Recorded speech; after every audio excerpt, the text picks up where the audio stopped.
You're listening to Four Things to Know, a WCCO daily news podcast. Today is Friday, July 10th. I'm Johnny Connor. Thanks for watching and listening to Four Things to Know today, and happy Friday, of course, everybody. Let's get to our top story. The U.S. Department of Homeland Security says ICE has arrested and deported a convicted child rapist who Minnesota Governor Tim Walz pardoned. In 2005, Laotian national Tou Lue Vang pleaded guilty to sexually assaulting a 10-year-old girl. Last month, the Minnesota Board of Pardons granted Vang a pardon after he expressed regret for what he did. Other family members and the victim in this case also wrote letters on his behalf. The pardon board is made up of DFL Governor Walz, Attorney General Keith Ellison, and Supreme Court Justice Natalie Hudson. Because of our action, this foreign criminal will never pose a threat to any American, ever again. Americans must never be forced by their elected leaders to live alongside foreign sex criminals who have no right to begin with to reside in our country. That was U.S. Secretary of State Marco Rubio. The Department of Homeland Security says Vang first came to the U.S. in 1994 and was granted legal status by the Clinton administration, but his status was revoked upon his conviction and a final order of removal was issued in 2006. Number 2, a former daycare teacher has been charged with the malicious punishment of a 4-year-old boy last month. The 29-year-old man from Woodbury worked at a New Horizon Academy in St. Paul. Police say there is video of the worker grabbing the boy's shoulder with one hand, lifting him in the air, then repeatedly smacking him in the face with the other hand. The boy's mother said her son had bruises on his face for 5 days after that. New Horizon Academy told us this person was hired based on his years of experience working with children in public and private schools and background as a teacher, athletic instructor, mentor, coach, and volunteer with various children's organizations. New Horizon says they fired the teacher. The boy still goes to their school. We will, of course, keep you updated on how that case proceeds. Number 3, a Wisconsin family is blaming Target for the wrongful death of their infant child. Esther Jo Bethard died in 2023 after eating what's called a water bead. The toys expand when they interact with liquid, creating a possible hazard when ingested. The lawsuit claims that Target pulled this product from the shelves after learning about how dangerous it was, but the lawsuit says Target failed to warn customers that already bought it. Then, 8 months after they stopped selling the kind of water bead the Bethards had purchased, Esther Jo died. Here's more from Daniel Mann, who's representing the family.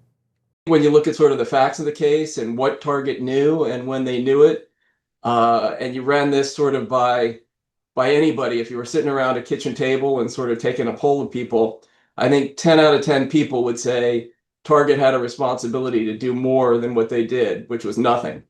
In a statement, a spokesperson for Target said, quote, "We extend our deepest sympathies to those affected by this tragedy, and we worked closely with the manufacturer of the product at the time the incident occurred. As it is an active legal matter, we cannot comment further," close quote. Target, Walmart, and Amazon all stopped selling water beads marketed to kids in 2023. Your fourth thing to know today, we have temperatures expected to reach the 90s this weekend and early into next week as well. And many people, of course, are looking to cool down and get some relief. And hitting the beaches and pools is, of course, one way to do that. But we are thinking about how to do that safely. Reg Chapman checked out Theodore Wirth Park Beach, where he has some tips on how to stay safe while staying cool. It is hot out here and expected to get even hotter, and there's no better way to cool off than getting in the water. Now, the concern for many people who bring their little ones out here to Theodore Park Beach is safety. There is a lifeguard on duty, but parents still need to be vigilant when it comes to making sure their children are safe and are near the water. Now, we met a pair of parents who were enjoying watching their children cool off in the water. They told me that they make sure that their children have on bright colored swimwear so they can be seen anywhere in the water. Both parents say their children have taken swim lessons and gone through water safety training, but the big thing they say is making sure they work as a team to watch their kids in the water. Yeah, you just got to watch the kids and make sure that we're never assuming that one of us is watching the kids. We need to communicate and say, you know, hey, I have eyes on. If you need to go get something, like one of us is always here watching. That's the biggest thing. Those are the four things to know today, and let's check in on that weather. In the next Weather Center, I'm meteorologist Mike Augustinet, getting us ready to head back to the heat. It starts this weekend with the first 90 in this most recent stretch starting Saturday in the metro. It will peak coming up Monday and Tuesday with temperatures in the mid-90s and feels like temperatures near or above 100. So we've got a possible next weather alert for Monday and Tuesday, and the full forecast anytime you want it on our app, online, and streaming. And now, here's more to know.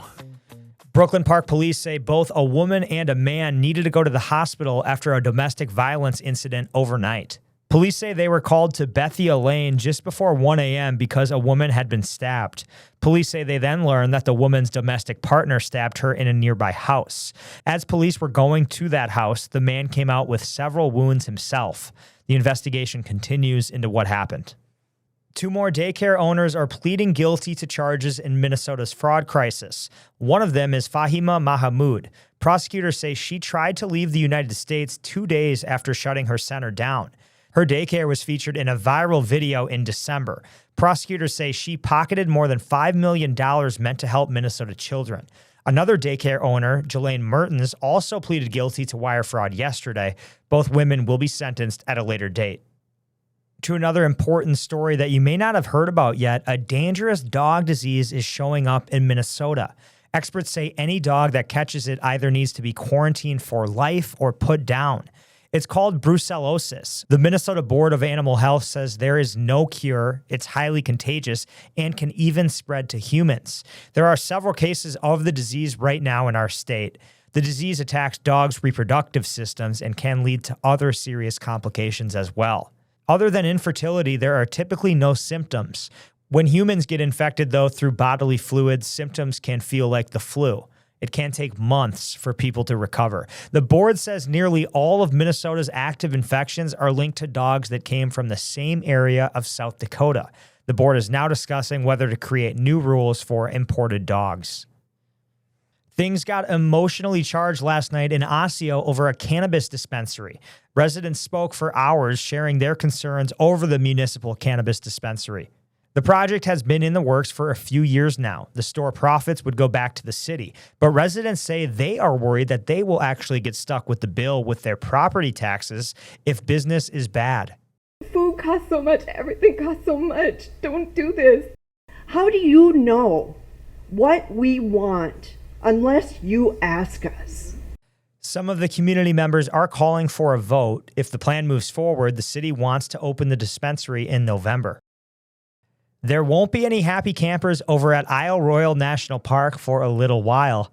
That's because part of the national park is closing down due to an unwanted camper. There's a wolf running off with some camping gear on the island in Lake Superior. The national park is temporarily closing 3 Mile Campground because that wolf is getting way too comfortable with visitors. The wolf has actually been dragging away backpacks and even went inside someone's tent.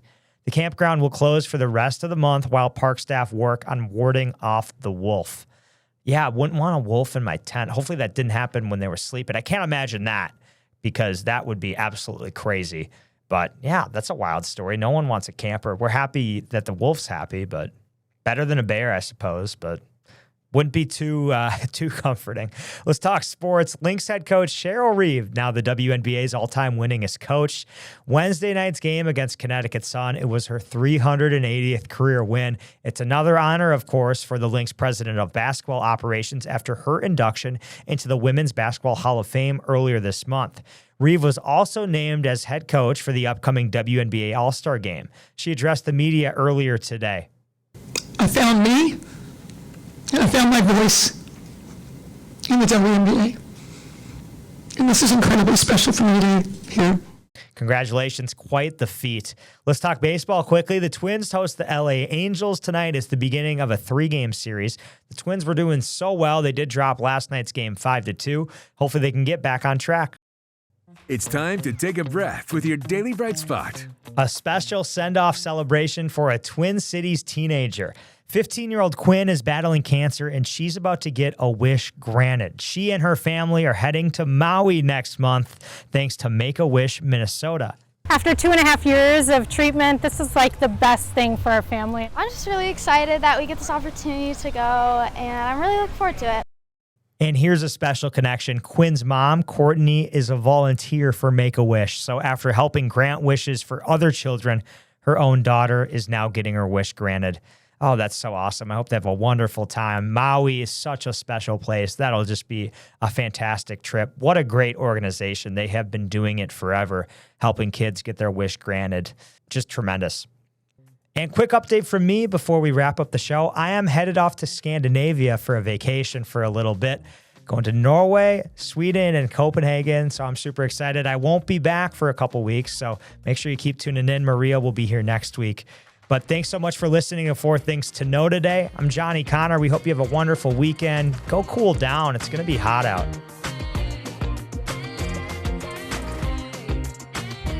Listen to 4 Things to Know, a WCCO daily news podcast, wherever you get your podcasts. I'm Maria Lizignoli, and this podcast comes to you from the WCCO Podcast Studio. I'm Johnny Connor, and this is where you'll find the latest news of the day with us on 4 Things to Know. I'm Mariel Mose, and I bring you the stories behind the female athletes redefining the game on women in sports. I'm Adam Duxter. Join me for a deep dive into faith and what it means to Minnesotans around the state on Bigger Than Belief. Stay in the know on the go with the WCCO Podcast Studio. Go to WCCO.com/podcasts.